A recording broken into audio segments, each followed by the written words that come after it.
이게 뭐야? DNA 검사. 오빠, 대답해. 이게 뭐냐고? 그럼 넌 날 속인 거야? 오빠, 정말 죄송해요. 어떻게 말씀드려야 할지. 어떻게 말하긴? 바람 피웠다고 말하면 되잖아. 태풍 카눈이 지나간 서천 바닷가 마을은 아직도 바람에 실린 소금 냄새가 진동했습니다. 황금자는 비에 젖은 택배 가방을 어깨에 메고 집마당을 바라보며 혀를 찼습니다. 40년을 버텨온 돌담 한쪽이 무너져 내려 있었거든요. 이놈의 집구석도 무너질 날이 머지 않았네. 금자는 중얼거리며 택배 가방에서 물기를 털어냈습니다. 74세의 나이에도 불구하고 그녀는 여전히 마을 유일의 택배원으로 일하고 있었어요. 젊은 시절 남편과 함께 논농사를 지었던 소는 이제 택배 상자를 나르는 일에 익숙해져 있었습니다. 집 안으로 들어서니 조용했습니다. 아들 태호는 아직 철근 작업 현장에서 돌아오지 않았고 며느리 미경은 요양보호사 일을 마치고 벌써 들어와 있을 텐데 인기척이 없었어요. 금자는 부엌으로 향하며 목소리를 높였습니다. 미경아, 밥은 먹었어? 답이 없었습니다. 금자는 며느리 방 쪽으로 걸어가며 다시 불렀어요. 미경아. 네, 어머니. 방 안에서 나직한 목소리가 들려왔습니다. 문틈으로 보이는 미경은 침대에 앉아 무언가를 응시하고 있었어요. 금자는 문을 살짝 밀어 열었습니다. 밥 안 먹었지? 내가 된장찌개 끓여놨는데. 괜찮습니다. 배 안 고파요. 미경의 목소리는 평소보다 더 작았습니다. 금자는 며느리의 얼굴을 자세히 들여다봤어요. 38세의 미경은 언제나 조용하고 예의 바른 여자였지만 오늘은 뭔가 달랐습니다. 눈가가 빨갛게 부어 있었거든요. 울었어? 아니에요. 미경은 고개를 돌렸습니다. 금자는 며느리의 손에 들린 것을 보려 했지만 미경이 재빨리 베개 밑으로 숨겼어요. 뭘 그렇게 숨기고 그래? 아무것도 아니에요. 금자는 더 이상 묻지 않았습니다. 결혼한 지 10년이 넘은 며느리지만 여전히 속내를 알 수 없는 사람이었거든요. 특히 아이 문제에 관해서는 더욱 그랬습니다. 금자는 부엌으로 돌아와 혼자 저녁을 먹었습니다. 된장찌개와 김치, 그리고 어제 남은 생선구이가 전부였어요. 밥을 떠먹으며 금자는 창밖에 무너진 돌담을 바라봤습니다. 내일 태호한테 말해서 고쳐야겠네. 태호는 오후 9시가 되어서야 돌아왔습니다. 철근 작업복을 입은 채로 현관에 들어선 아들의 얼굴은 피곤해 보였어요. 41살의 태호는 말수가 적은 편이었지만 성실한 사람이었습니다. 어머니, 저 왔습니다. 응, 고생했다. 밥 먹어라. 태호는 씻기도 전에 부엌으로 향했습니다. 금자는 아들이 혼자 밥을 먹는 모습을 지켜봤어요. 며느리는 여전히 방에서 나오지 않았습니다. 미경이는 뭐 하고 있어? 모르겠습니다. 방에 있는 것 같은데. 태호의 대답은 시큰둥했습니다. 금자는 아들 부부 사이의 미묘한 분위기를 느꼈어요. 결혼 초기에는 그럭저럭 다정해 보였는데 언제부턴가 서로에게 무관심해진 것 같았습니다. 아이가 없어서 그런가. 금자는 속으로 생각했습니다. 태호는 몇 년 전 병원에서 불임 판정을 받았었어요. 그 이후로 아이 얘기는 집안에서 금기가 되었습니다. 며느리 미경도 마찬가지로 조용해졌고요. 태호야, 내일 돌담 좀 봐라. 태풍 때문에 무너졌다. 네, 알겠습니다. 태호는 밥을 다 먹고 방으로 들어갔습니다. 금자는 혼자 남은 부엌에서 설거지를 하며 생각에 잠겼어요. 결혼 10년이 넘었는데 자식이 없어도 한마디도 안 꺼낸다니. 희한한 여자야. 밤이 깊어갈수록 집은 더욱 조용해졌습니다. 금자는 자기 방으로 들어가 누웠지만 쉽게 잠들지 못했어요. 바람 소리와 함께 뭔가 불길한 예감이 들었거든요. 마치 이 집이 무언가를 숨기고 있다는 느낌이었습니다. 새벽이 되어서야 금자는 잠들 수 있었습니다. 꿈속에서도 무너진 돌담이 계속 나타났어요. 그리고 그 돌담 너머로 누군가가 울고 있는 소리가 들려왔습니다. 다음 날 아침 금자는 평소보다 일찍 일어났습니다. 무너진 돌담이 계속 신경 쓰였거든요. 택배 배달을 나가기 전에 한번 자세히 살펴보려고 했어요. 마당으로 나서니 이웃집 손녀딸 은서가 돌담 근처에서 뭔가를 뒤지고 있었습니다. 9살 은서는 호기심이 많은 아이였어요. 은서야, 거기서 뭐 하고 있어? 할머니, 여기 뭔가 묻혀 있어요. 은서는 손에 흙이 묻은 채로 금자를 불렀습니다.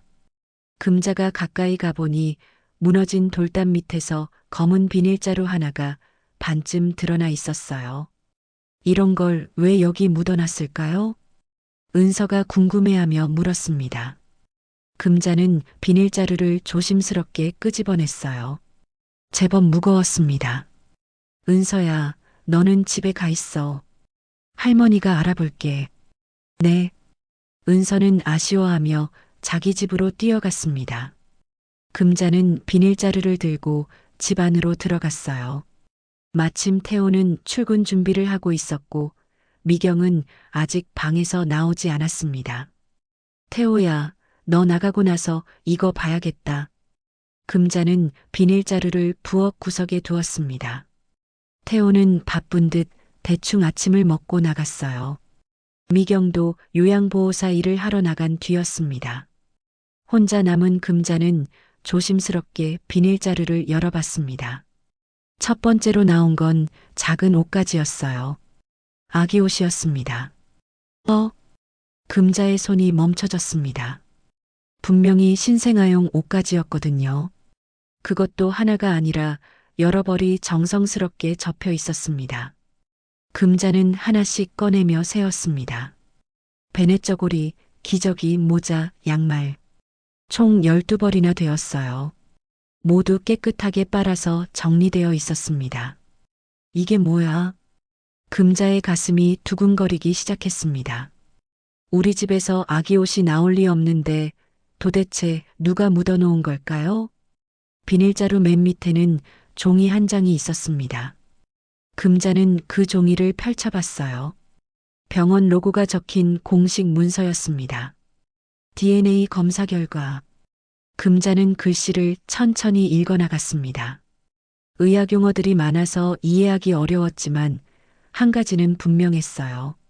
검사 대상자 이름이 적혀 있었거든요. 손윤재. 금자는 그 이름을 되뇌었습니다. 우리 집 족보에는 없는 이름이었어요. 그런데 성은 분명히 손 씨였습니다. 우리 집안 성이었거든요. 금자의 머리가 복잡해졌습니다. 며느리가 불임이라고 했는데 이 옷들은 뭘까요? 그리고 이 검사지는 또 뭐고요? 혹시 금자는 무서운 생각이 들었습니다. 며느리가 뭔가를 숨기고 있는 건 아닐까요? 아이를 낳았는데 말하지 않은 건 아닐까요? 금자는 옷가지들을 다시 자세히 살펴봤습니다. 어떤 것은 한 번도 입지 않은 것 같았고 어떤 것은 착용한 흔적이 있었어요. 특히 작은 베네저고리 하나에는 우유를 흘린 자국이 남아 있었습니다. 이건 진짜 입힌 거네. 금자의 손이 떨렸습니다. 누군가 정말로 이 옷들을 아기에게 입혔던 거였어요. 그런데 그 아기는 어디 있을까요? 시계를 보니 오전 10시였습니다. 택배 배달을 해야 할 시간이었지만 금자는 움직일 수가 없었어요. 이 옷들과 검사지의 정체를 알아내야 했거든요. 금자는 다시 검사지를 자세히 읽어봤습니다. 발급 날짜는 1년 전이었어요. 그리고 검사 결과 부분에는 복잡한 수치들이 적혀 있었습니다.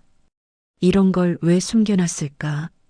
금자는 며느리 미경의 얼굴을 떠올렸습니다.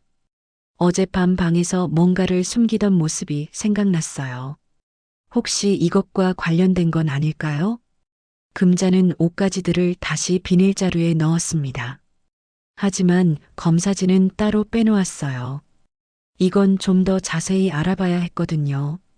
택배나 돌리고 와서 생각해보자. 금자는 평소보다 무거운 마음으로 택배 가방을 메고 나갔습니다. 하지만 배달을 하는 동안에도 계속 그 옷들이 생각났어요. 특히 손윤재라는 이름이 머릿속에서 떠나지 않았습니다. 오후 2시쯤 집으로 돌아온 금자는 미경이 벌써 와 있다는 걸 알았습니다. 현관에 신발이 놓여 있었거든요. 금자는 조심스럽게 집 안으로 들어갔습니다. 미경은 부엌에서 설거지를 하고 있었어요. 평소와 다름없는 모습이었지만 금자에게는 모든 게 의심스러워 보였습니다. 미경아, 네 어머니. 미경이 돌아봤습니다. 금자는 며느리의 눈을 똑바로 쳐다봤어요. 너 나한테 숨기는 거 없지? 미경의 얼굴이 순간 굳어졌습니다. 설거지하던 손도 멈춰 있었어요. 무슨 말씀이세요? 그냥 물어보는 거야. 숨기는 거 있으면 말해. 우리 가족인데. 미경은 대답하지 않았습니다. 그냥 고개를 돌려 다시 설거지를 시작했어요. 하지만 금자는 며느리의 손이 떨리고 있다는 걸 놓치지 않았습니다. 뭔가 있네. 금자는 확신했습니다. 며느리가 분명히 뭔가를 숨기고 있었어요. 그리고 그것은 오늘 아침에 발견한 옷가지들과 관련이 있을 거였습니다. 저녁 시간이 되어 태호가 돌아왔습니다. 평소처럼 조용한 저녁 식사였지만 금자는 계속 며느리를 관찰했어요. 미경은 밥을 거의 먹지 않았습니다. 밤이 되자 금자는 결정했습니다. 내일은 직접 며느리에게 물어보기로 했어요.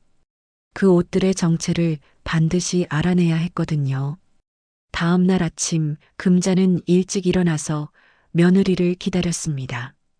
미경이 요양보호사 일을 나가기 전에 반드시 물어봐야 할 일이 있었거든요. 미경은 여느 때처럼 조용히 아침 준비를 하고 있었습니다. 금자는 부엌에 앉아서 며느리의 움직임을 지켜봤어요. 미경아, 잠깐 앉아봐. 어머니, 시간이 늦어서. 잠깐만. 중요한 얘기가 있어. 금자의 목소리에는 평소와 다른 무게감이 있었습니다. 미경은 어쩔 수 없이 금자 앞에 앉았어요. 금자는 어제 감춰둔 비닐자루를 가져왔습니다. 미경의 얼굴이 순간 새하얗게 변했어요. 이게 뭐야? 금자는 비닐자루에서 아기 옷 하나를 꺼내 미경 앞에 내밀었습니다. 작은 베넷 저고리였어요. 어머니, 그건. 미경의 목소리가 떨렸습니다. 금자는 계속해서 옷가지들을 하나씩 꺼냈어요. 12벌의 아기 옷이 식탁 위에 펼쳐졌습니다. 무너진 돌담 밑에서 나왔어. 은서가 찾았지. 미경은 말을 하지 못했습니다. 그저 옷가지들을 바라보며 입술을 떨고 있었어요. 미안한데 그 옷들 어디서 난 거야? 금자의 질문에 미경은 한참을 침묵했습니다. 그러다가 작은 목소리로 대답했어요. 그건 제 아이였어요. 금자의 가슴이 쿵 내려앉았습니다. 예상했던 대답이었지만 직접 들으니 충격이 컸어요. 내 아이, 너 아이 낳았어? 네. 미경이 고개를 끄덕였습니다. 눈에서 눈물이 흘러내리기 시작했어요. 언제? 어디서? 1년 전에. 서울에서. 금자는 머리가 어지러웠습니다. 며느리가 아이를 낳았다니, 그런데 왜 아무도 몰랐을까요? 태호는 알아? 미경이 고개를 저었습니다. 금자는 더욱 혼란스러워졌어요. 왜 말 안 했어? 아이가 어디 있어? 어머니 저는. 미경이 울먹이기 시작했습니다. 금자는 검사지를 꺼내 미경 앞에 놓았어요. 이것도 설명해봐. 손윤재가 누구야? 미경이 검사지를 보는 순간 더욱 크게 울기 시작했습니다. 금자는 며느리의 반응을 보고 무언가 심각한 일이 있었다는 걸 느꼈어요. 미경아, 진정하고 천천히 말해봐. 어머니, 죄송해요. 정말 죄송해요. 미경은 무릎을 꿇고 금자 앞에서 울부짖었습니다. 금자는 당황했지만 일단 며느리를 일으켜 세웠어요. 일어나서 말해. 도대체 무슨 일이야? 미경은 눈물을 닦으며 천천히 입을 열었습니다. 태호 오빠가 병원에 입원했을 때, 작년에 허리 수술 받을 때, 네. 그때 저 혼자 있을 때가 많았어요.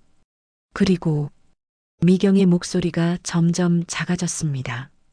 금자는 무서운 예감이 들었어요. 그리고 다른 사람이 있었어요. 금자는 귀를 의심했습니다. 며느리가 바람을 피웠다는 얘기였거든요. 뭐라고? 정말 죄송해요. 어머니, 태호 오빠한테도 어머니한테도. 미경이 다시 무릎을 꿇었습니다. 금자는 충격으로 말을 할 수가 없었어요. 누구야? 그 남자가 누구야? 요양원에서 일할 때 만난 사람이에요. 금자의 머릿속이 하얗게 변했습니다. 며느리가 다른 남자와 관계를 갖고 아이까지 낳았다니요. 그래서 아이를 낳고 어떻게 했어? 입양 보냈어요. 입양? 금자는 더욱 놀랐습니다. 손자를 입양 보냈다니요. 왜 말 안 했어? 우리한테 왜 말 안 했냐고. 금자의 목소리가 커졌습니다. 미경은 계속 울면서 대답했어요. 태호 오빠가 불임 판정받은 걸 알고 있어서. 그리고 제가 잘못했으니까. 그래도 핏덩이인데, 우리 손자인데. 금자는 화가 치밀어 올랐습니다. 아무리 며느리가 잘못했다고 해도 아이는 죄가 없었거든요. 어머니, 정말 죄송해요. 어떻게 말씀드려야 할지. 그 남자는 뭐래? 아이 아버지는? 연락을 끊었어요. 제가 임신한 걸 알고 나서. 금자는 한숨을 크게 쉬었습니다. 상황이 점점 더 복잡해지고 있었어요. 그럼 아이는 지금 어디 있어? 입양기관에. 아직 입양이 안 됐다고 연락이 왔어요. 미경이 조심스럽게 말했습니다. 금자는 갑자기 희망이 생겼어요. 아직 입양 안 됐다고? 그럼 데려올 수 있는 거야? 그런데 태호 오빠가 알면. 태호는 내가 말할게. 너는 그 입양기관 연락처 알아? 미경이 고개를 끄덕였습니다. 금자는 마음이 급해졌어요. 손자를 하루라도 빨리 찾아와야 했거든요. 미경아, 내가 잘못한 건 맞아. 하지만 아이는 우리 핏줄이야. 그 아이를 그냥 남한테 보낼 순 없어. 어머니, 입양기관에 연락해봐. 아이를 다시 데려올 수 있는지. 미경의 얼굴에 희망의 빛이 스쳤습니다. 하지만 곧 걱정스러운 표정이 되었어요. 태호 오빠가 용서할까요? 그건 내가 설득해 볼게. 일단 아이부터 찾자. 금자는 결심했습니다. 며느리가 아무리 잘못했어도 손자는 가족이었거든요. 그때 현관문이 열리는 소리가 들렸습니다. 태호가 점심 먹으러 집에 온 거였어요. 미경은 깜짝 놀라서 옷가지들을 급히 치우려고 했습니다. 그냥 둬. 오늘 태호한테 다 말할 거야. 금자의 말에 미경이 더욱 긴장했습니다. 태호의 발걸음 소리가 점점 가까워지고 있었어요. 어머니, 미경아, 뭐 하고 계세요? 태호가 부엌에 들어서며 물었습니다. 그리고 식탁 위의 아기 옷들을 보고 멈춰 섰어요. 이게 뭐예요? 태호의 목소리에는 당황스러움이 묻어 있었습니다. 금자와 미경은 서로를 바라봤어요. 이제 모든 걸 말해야 할 때였습니다. 태호는 식탁 위의 아기 옷들을 바라보며 굳어 있었습니다. 작은 베네 저고리들이 그의 눈에는 낯설면서도 친숙하게 느껴졌어요. 어머니, 이게 도대체 뭔가요? 태호의 목소리가 떨렸습니다. 금자는 깊은 숨을 들이쉬고 아들을 바라봤어요. 태호야, 앉아라. 할 얘기가 있다. 앉기 전에 설명부터 해주세요. 왜 우리 집에 아기 옷이 있어요? 태호는 미경을 쳐다봤습니다. 미경은 고개를 숙인 채 아무 말도 하지 못했어요. 미경아, 내가 직접 말해. 금자가 며느리를 재촉했습니다. 미경은 떨리는 목소리로 입을 열었어요. 오빠, 미안해요. 뭐가 미안하다는 거야? 도대체 무슨 일이야? 태호의 목소리가 점점 높아졌습니다. 미경은 눈물을 흘리며 대답했어요. 제가 아이를 낳았어요. 태호는 귀를 의심했습니다. 자신이 불임 판정을 받았는데 아내가 아이를 낳았다고 했거든요. 뭐라고? 아이를 낳았다고? 네. 언제? 어디서? 나는 왜 몰랐어? 태호의 질문이 쏟아졌습니다. 미경은 대답하기 어려워했어요. 작년에 오빠가 병원에 입원했을 때, 내가 허리 수술 받을 때, 네. 그때요. 태호는 혼란스러웠습니다. 자신이 병원에 누워 있는 동안 아내가 아이를 낳았다니요. 그럼 아이 아버지는 나야? 미경이 고개를 저었습니다. 그 순간 태호의 얼굴이 굳어졌어요. 뭐야? 내가 아니라고? 오빠, 죄송해요.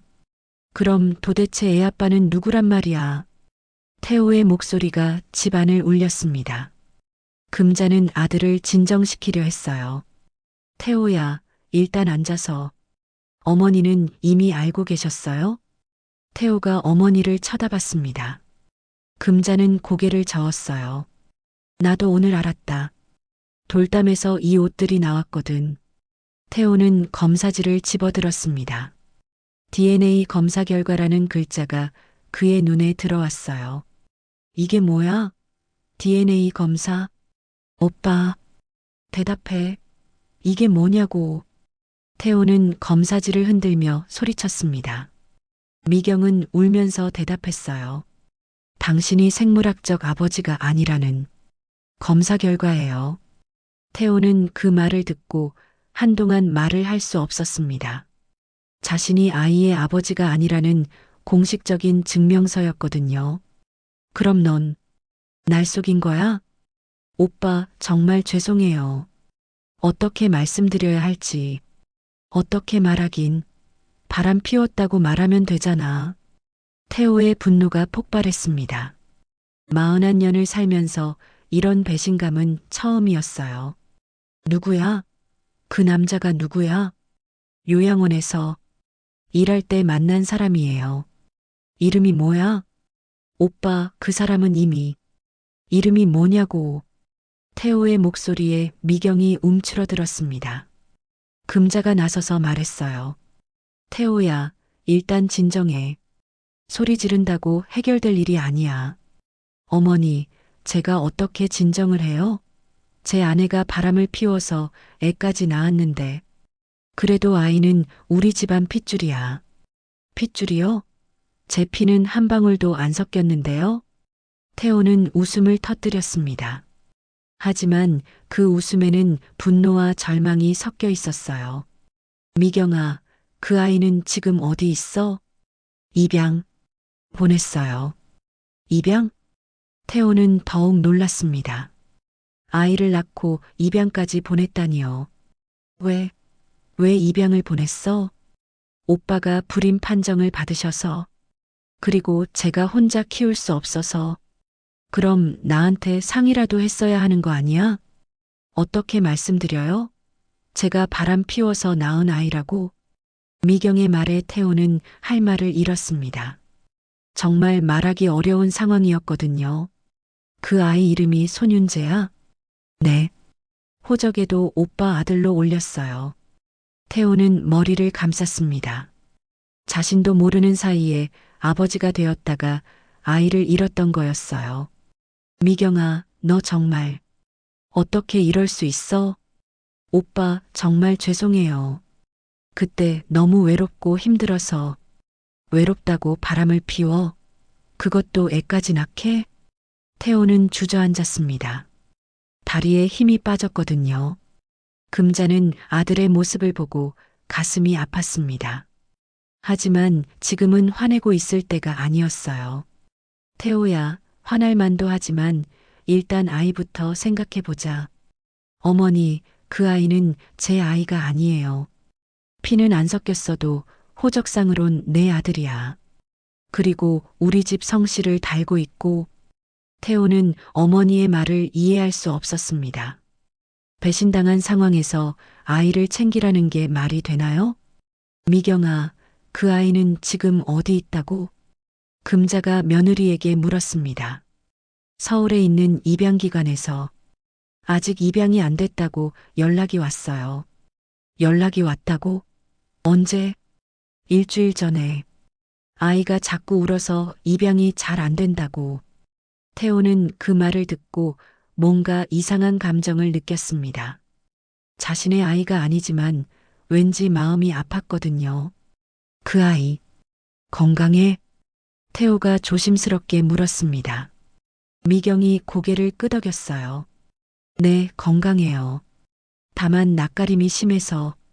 낯가림? 네. 저만 찾는다고 했어요. 태호는 복잡한 심정이었습니다. 분명히 배신감과 분노는 있었지만 동시에 그 아이에 대한 호기심도 생겼어요. 어머니, 저는 어떻게 해야 할지 모르겠어요. 태호야, 천천히 생각해보자. 일단 오늘은 모두 머리를 식히고. 금자의 말에 태호는 고개를 끄덕였습니다. 지금 당장 결정을 내리기에는 너무 충격적인 일이었거든요. 미경아, 너는 그 아이를 어떻게 하고 싶어? 저는 데려오고 싶어요. 제가 낳은 아이니까. 미경의 대답에 태호는 다시 화가 치밀었습니다. 하지만 이번에는 소리를 지르지 않았어요. 생각할 시간이 필요해요. 어머니, 저 좀 혼자 있게 해주세요. 태호는 자리에서 일어나 방으로 들어갔습니다. 남겨진 금자와 미경은 서로를 바라보며 침묵했어요. 태호가 방으로 들어간 뒤 집안은 무거운 침묵에 휩싸였습니다. 금자는 며느리를 바라보며 한숨을 쉬었어요. 미경아, 너 정말 큰일 냈다. 어머니, 정말 죄송해요. 미경은 계속 울고 있었습니다. 금자는 화가 나면서도 한편으로는 며느리가 혼자 감당하기엔 너무 힘든 일이었다는 생각이 들었어요. 그런데 입양기관에서 연락이 왔다고? 정확히 뭐라고 했어? 아이가 자꾸 울고 낯가림이 심해서 입양 가정을 찾기 어렵다고 했어요. 그럼 아직 입양 안 된 거네? 네. 그리고 미경이 망설였습니다. 금자는 며느리에게 계속 말하라고 재촉했어요. 그리고 뭐? 입양 취소를 고려해보라고 했어요. 아이가 너무 힘들어한다고. 금자의 가슴이 두근거렸습니다. 손자가 아직 입양되지 않았을 뿐만 아니라 다시 데려올 수도 있다는 얘기였거든요. 그 연락 언제 받았어? 일주일 전이요. 왜 그때 말 안 했어? 어떻게 말씀드려요? 태호 오빠도 모르는 일인데. 금자는 답답했습니다. 며느리가 혼자서 모든 걸 결정하려고 하는 게 문제였어요. 미경아, 내가 아무리 잘못했어도 그 아이는 우리 핏줄이야. 남한테 보낼 수는 없어.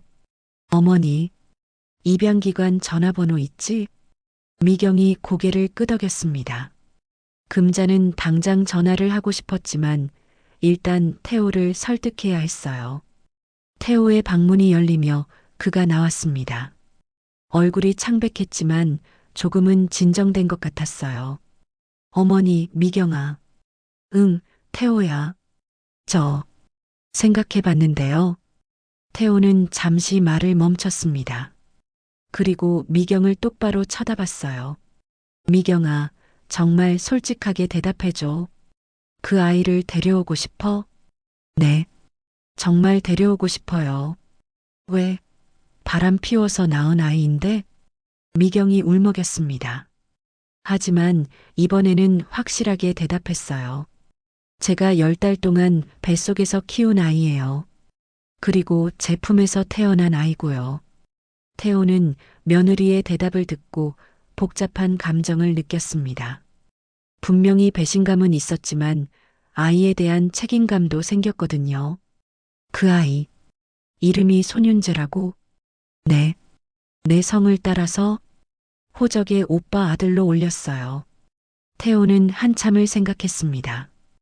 그리고 금자를 바라봤어요. 어머니는 어떻게 생각하세요? 나는 데려와야 한다고 생각해. 아무리 내가 친아버지가 아니어도 법적으로는 내 아들이야. 하지만 실제로는 태호야, 피가 섞였냐 안 섞였냐가 중요한 게 아니야. 그 아이가 지금 힘들어하고 있다는 게 중요하지. 금자의 말에 태호는 마음이 흔들렸습니다. 만약 정말로 아이가 고생하고 있다면 그냥 두고 볼 수는 없었거든요. 미경아, 그 입양 기간 연락처 줘. 오빠, 일단 상황부터 알아보자.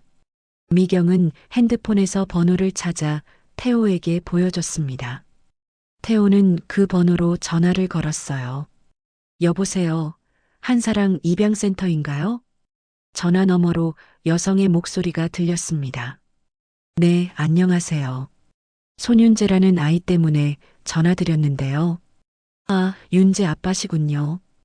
연락 기다리고 있었어요. 태호는 아빠라는 호칭에 묘한 기분이 들었습니다. 아이 상태가 어떤가요? 솔직히 말씀드리면 좀 힘들어해요. 계속 울고 밤에도 잠을 못 자고 태호의 가슴이 아팠습니다. 아이가 고생하고 있다는 얘기였거든요. 입양 가정은 못 찾았나요?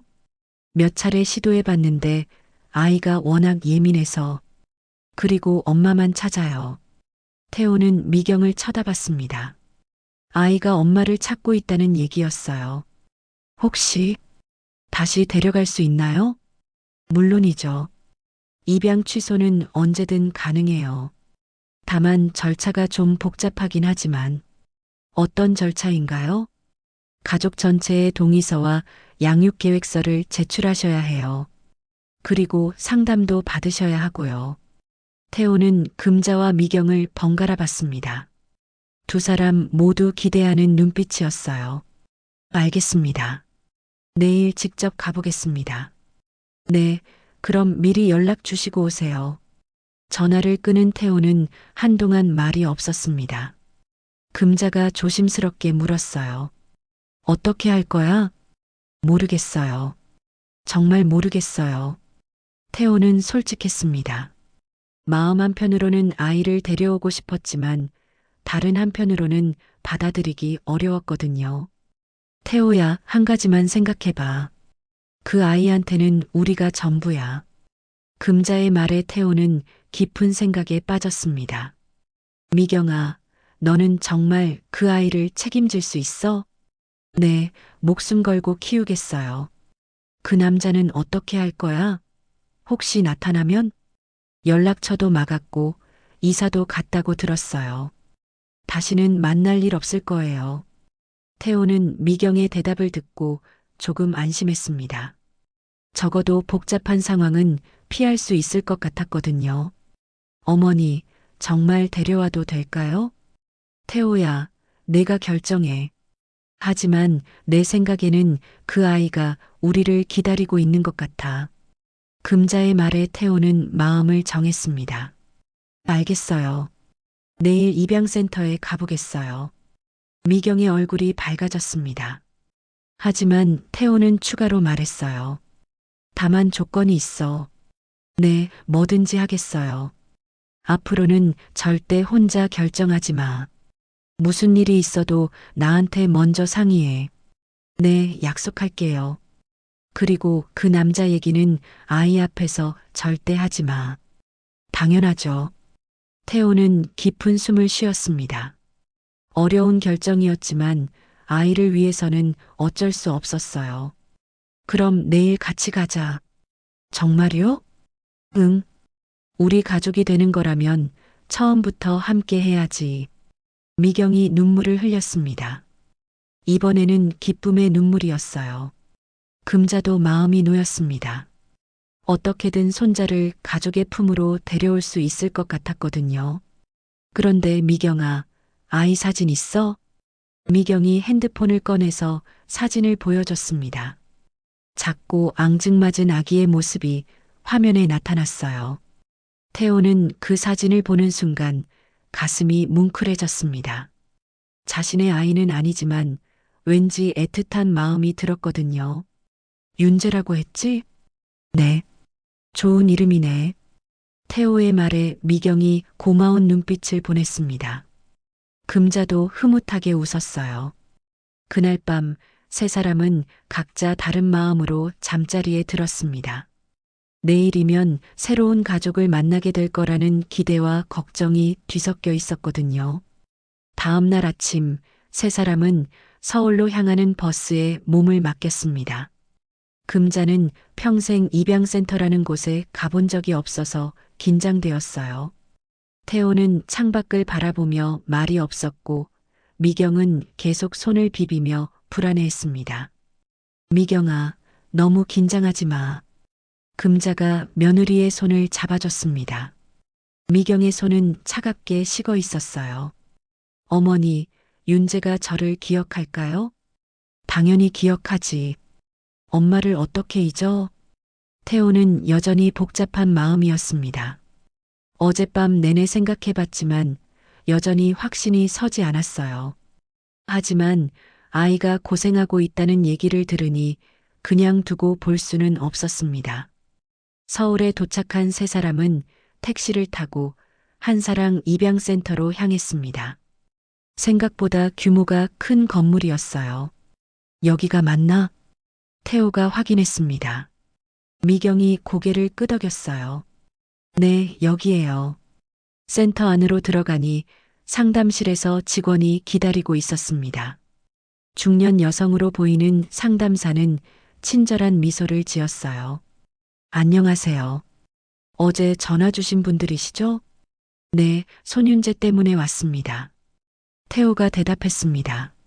상담사는 서류를 확인하며 말했어요. 일단 앉으세요.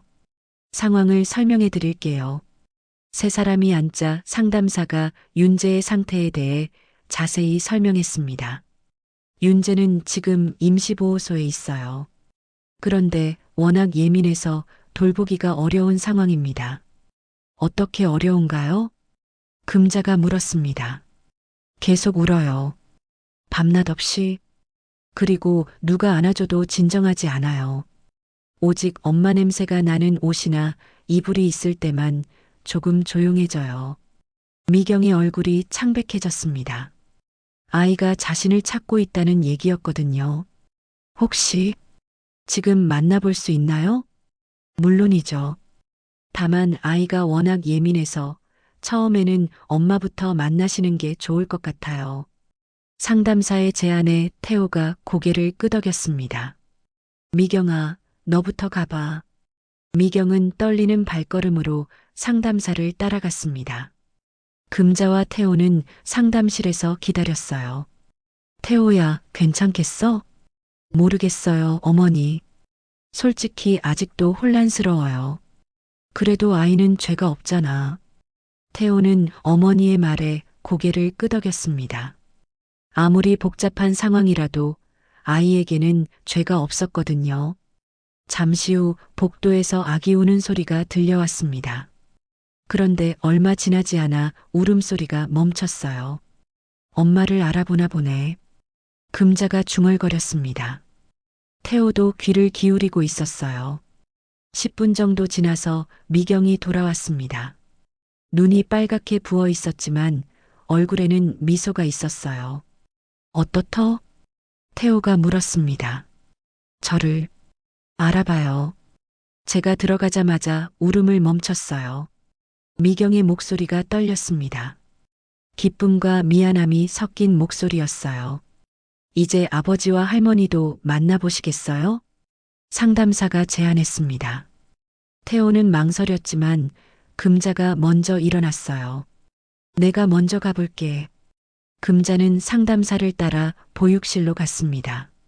작은 침대에 누워있는 아기를 보는 순간 금자의 가슴이 뭉클해졌어요.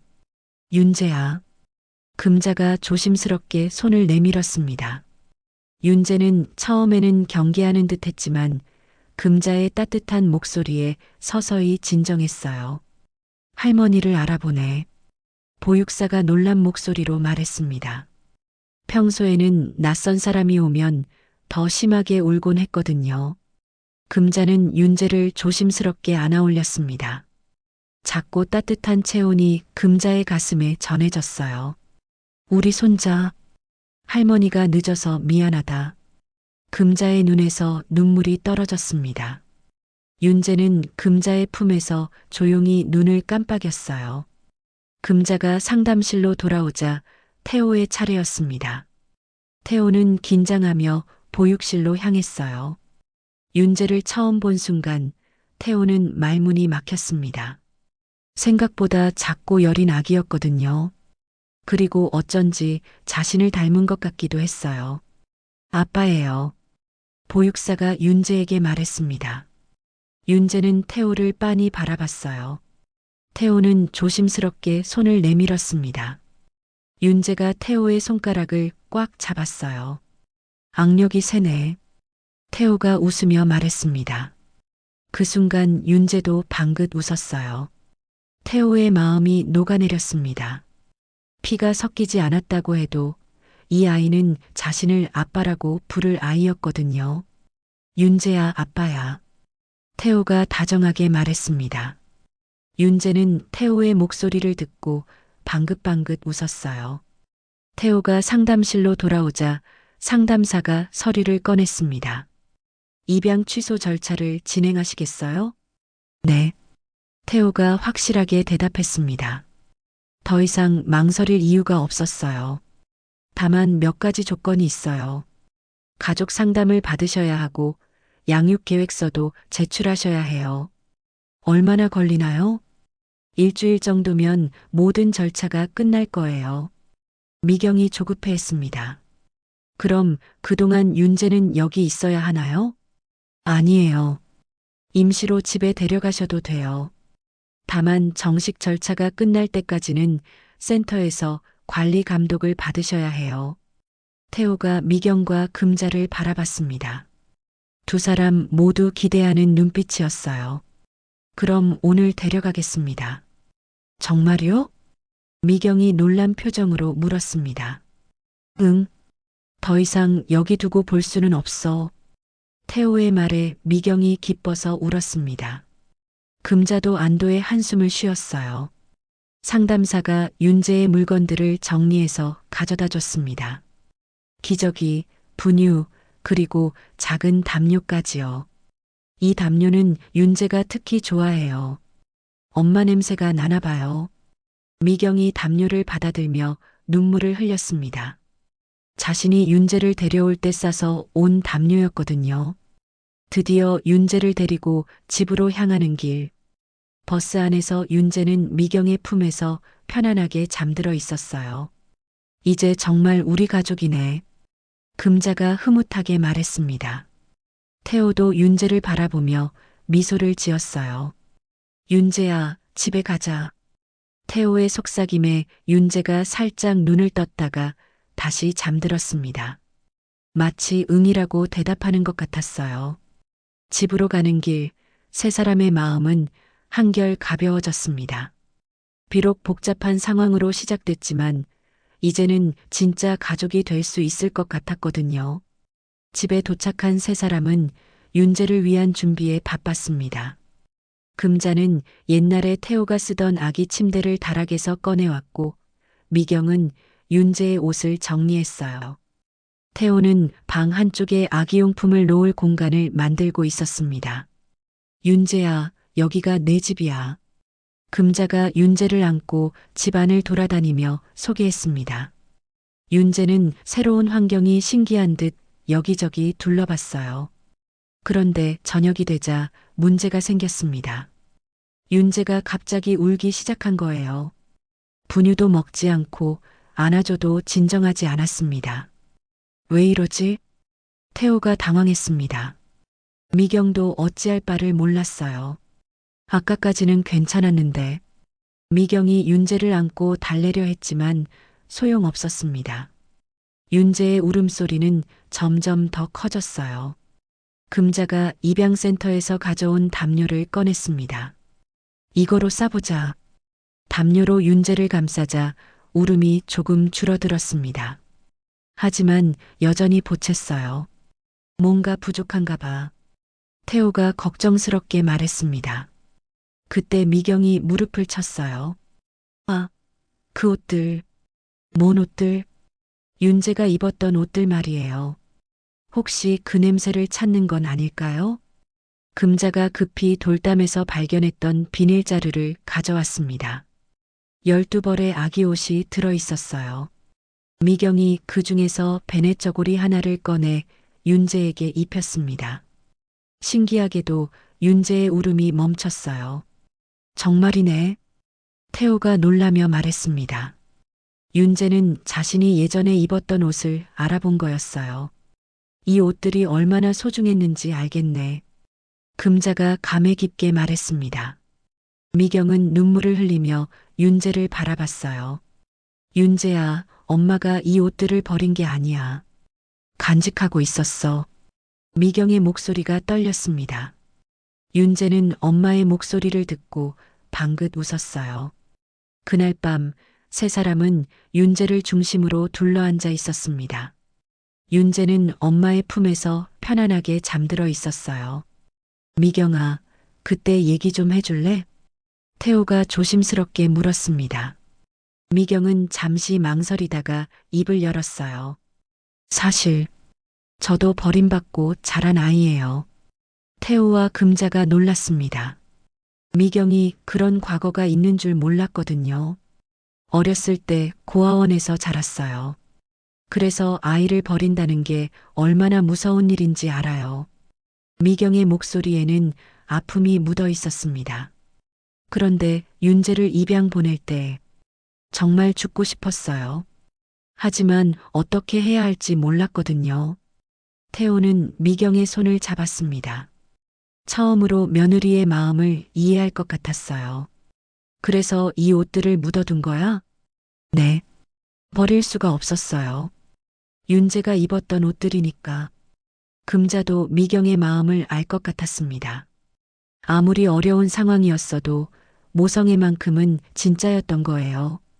미경아, 이제는 괜찮아. 윤재도 집에 왔고, 어머니, 앞으로는 우리가 함께 키우자. 혼자 감당하려고 하지 말고. 금자의 말에 미경이 고개를 끄덕였습니다. 그 다음 날부터 일주일 동안 집안은 완전히 달라졌습니다. 윤재의 울음소리와 웃음소리로 가득했어요. 태호는 일을 마치고 오면 가장 먼저 윤재를 찾았습니다. 처음에는 어색했지만 점점 아빠의 모습이 되어가고 있었어요. 윤재야, 아빠 왔다. 태호가 손을 흔들면 윤재도 팔을 흔들며 좋아했습니다. 금자는 동네 사람들에게 손자 자랑을 하느라 바빴습니다. 우리 윤재 정말 똑똑해요. 벌써 뒤집기도 하고. 이장 부인 정임이 웃으며 말했습니다. 금자씨 정말 좋아 보여요. 손자 생겨서. 그럼요. 이 나이에 손자를 품에 안을 줄 누가 알았겠어요. 금자의 얼굴에는 행복이 가득했습니다. 미경은 윤재와 함께 있는 시간이 가장 행복했습니다. 요양보호사 일을 하는 동안에도 계속 윤재 생각만 했어요. 윤재야, 엄마가 일하고 와서 밥 줄게. 미경이 출근하면서 말하면 윤재는 마치 알아듣는 것처럼 손을 흔들었습니다. 입양센터에서 가족 상담을 받을 때도 세 사람의 마음은 하나였습니다. 윤재를 정말 가족으로 받아들이시겠어요? 상담사가 물었습니다. 당연하죠. 이미 우리 가족이에요. 태호가 확신에 찬 목소리로 대답했습니다. 혹시 나중에 친아버지가 나타나면 어떻게 하시겠어요? 그래도 저희가 기른 게 우선이죠. 법적으로도 제 아들이고요. 태호의 답변에 상담사가 만족해했습니다. 마침내 일주일 후 정식 입양 취소 절차가 완료되었습니다. 윤재는 이제 완전히 손씨 집안의 아이가 된 거였어요. 축하드려요. 이제 정말 가족이시네요. 상담사가 축하 인사를 했습니다. 세 사람 모두 기뻤어요. 집으로 돌아가는 길, 태호가 무너진 돌담을 바라봤습니다. 어머니, 돌담 다시 쌓을까요? 그래야지. 윤재가 크면 위험하잖아. 이번에는 더 튼튼하게 쌓아요. 태호의 말에 금자가 웃었습니다. 그래, 이 집이 무너지지 않게 튼튼하게 쌓자. 그날 저녁 윤재는 12벌의 옷 중에서 가장 작은 베네 저고리를 입고 있었습니다. 금자가 그 모습을 보며 말했어요. 이 옷들이 윤재의 시간을 다 담고 있네. 네, 하나하나가 소중한 기억이에요. 미경이 대답했습니다. 태호는 윤재를 안고 창밖을 바라봤습니다. 돌담 너머로 바다가 보였어요. 윤재야, 여기서 건강하게 자라자. 윤재는 아빠의 목소리를 듣고 깔깔 웃었습니다. 그 웃음소리가 집 안가득 퍼졌어요. 금자는 그 모습을 보며 생각했습니다. 비록 복잡한 상황으로 시작되었지만 결국 모든 것이 제자리를 찾아가고 있다고요. 무너진 돌담처럼 흔들렸던 이 집이 이제는 다시 튼튼해질 것 같았습니다. 윤재라는 새로운 희망과 함께 말이에요. 한 달 후 한금자는 새벽부터 분주했습니다. 오늘은 태호가 무너진 돌담을 새로 쌓는 날이었거든요. 윤재는 미경의 품에 안겨서 아빠가 일하는 모습을 신기하게 바라보고 있었어요. 윤재야, 아빠가 우리 집 담장을 새로 만들어주시네. 미경이 윤재에게 말했습니다. 윤재는 손을 탁탁 치며 좋아했어요. 태호는 정성스럽게 돌을 하나씩 쌓아 올렸습니다. 예전보다 더 튼튼하게 만들고 싶었거든요. 이 집이 다시는 흔들리지 않기를 바라는 마음이었습니다. 태호야, 잠깐 쉬어. 금자가 보리차를 가져다 줬습니다. 태호는 땀을 닦으며 돌담을 바라봤어요. 반 정도 했네요. 고생한다. 근데 저 돌 하나는 왜 따로 빼놨어? 금자가 가장 큰 돌 하나를 가리켰습니다. 태호가 웃으며 대답했어요. 그 돌은 특별히 써야 해서요. 뭔 소리야? 태호는 비밀이라는 듯 웃기만 했습니다. 금자는 궁금해했지만 더 묻지 않았어요. 오후가 되어서 돌담이 거의 완성되었습니다. 태호는 마지막으로 그 큰 돌을 돌담 중앙에 놓았어요. 그리고 조그만 정을 들고 돌에 무언가를 새기기 시작했습니다. 뭘 새기는 거야? 미경이 궁금해서 물었습니다. 태호는 계속 집중해서 새기고 있었어요. 1시간 정도 지나서 태호가 일어났습니다. 돌에는 글씨가 새겨져 있었어요. 손윤재, 윤재의 이름이었습니다. 그 밑에는 작은 글씨로 이 집의 희망이라고 적혀 있었어요. 오빠, 미경의 눈에서 눈물이 흘렀습니다. 태호가 윤재를 진심으로 받아들였다는 증거였거든요. 윤재야, 내 이름이 우리 집 담장에 새겨졌다. 금자가 윤재를 안고 돌을 보여줬습니다. 윤재는 자신의 이름이 새겨진 돌을 신기하게 바라봤어요. 이제 이 집은 절대 무너지지 않을 거야. 태호가 확신에 찬 목소리로 말했습니다. 그날 저녁 동네 이장 부인 정임이 찾아왔습니다. 손에는 작은 선물 상자를 들고 있었어요. 금자씨, 손자 선물 가져왔어요. 어머, 정임씨. 뭘 이런 걸까지. 금자가 반갑게 맞았습니다. 정임은 윤재를 보며 흐뭇해했어요. 진짜 금자씨 닮았네요. 특히 눈이. 그래요? 나는 태호 닮은 것 같던데. 금자가 기뻐했습니다. 윤재가 누구를 닮았든 상관없었어요. 이제는 진짜 가족이었거든요. 정임이 가져온 선물은 작은 은반지였습니다. 윤재의 이름이 새겨져 있었어요. 이런 좋은 걸 어떻게 해? 제가 손자들 줄 때 만들어둔 거예요. 윤재도 우리 동네 아이니까 당연하죠. 정임의 말에 금자가 감동했습니다. 동네 사람들이 윤재를 진짜 가족으로 받아들여주고 있었거든요. 윤재야, 이모가 예쁜 반지 사주셨네. 미경이 윤재의 작은 손가락에 반지를 끼워줬습니다. 윤재는 반지를 신기해하며 만져봤어요. 정임이 돌아간 후 세 사람은 윤재를 가운데 두고 앉아 있었습니다. 평범하지만 행복한 저녁 시간이었어요. 어머니, 내일 윤재 100일 사진 찍으러 가요. 태호가 말했습니다. 윤재가 집에 온 지 한 달이 넘었지만 아직 제대로 된 가족 사진이 없었거든요.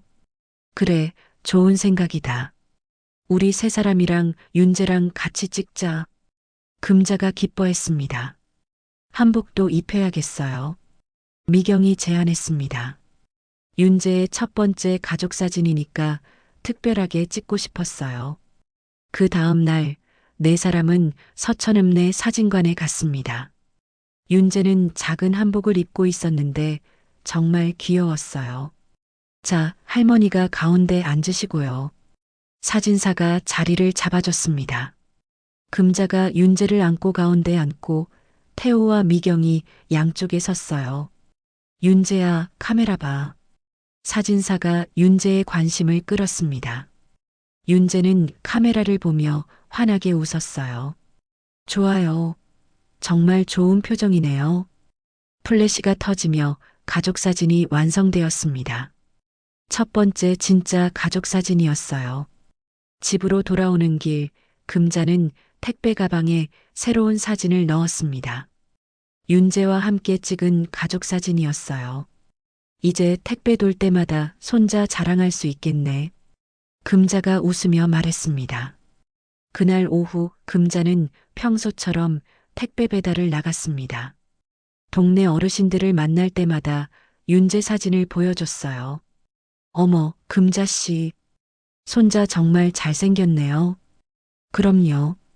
우리 윤재 얼마나 똑똑한지 몰라요. 금자의 얼굴에는 자랑스러움이 가득했습니다. 저녁에 집으로 돌아온 금자는 윤재가 태호의 무릎에서 잠들어 있는 모습을 봤습니다. 태호는 윤재를 내려놓을까 하다가 그냥 안고 있기로 했어요. 깨울까봐 무서워서 못 움직이겠어요. 태호가 작은 목소리로 말했습니다. 금자와 미경이 조용히 웃었어요. 처음에는 어색했는데 이제 완전히 아빠네. 금자가 흐뭇하게 말했습니다. 네, 정말 우리 아들 같아요. 태호의 말에 미경이 고마운 눈빛을 보냈습니다. 그날 밤 금자는 자기 방에서 일기를 썼습니다. 오랜만에 쓰는 일기였어요. 윤재가 우리 집에 온 지 한 달이 넘었다.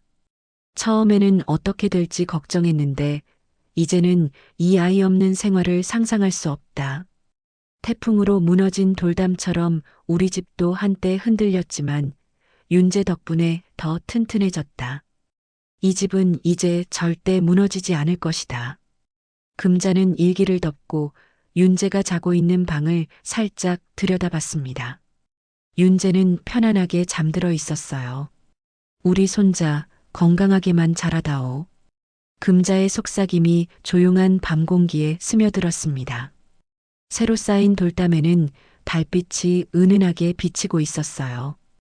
윤재의 이름이 새겨진 돌도 달빛을 받아 반짝였습니다. 바람이 불어도 이제는 흔들리지 않을 튼튼한 돌담. 그리고 그 안에서 평화롭게 잠든 가족들.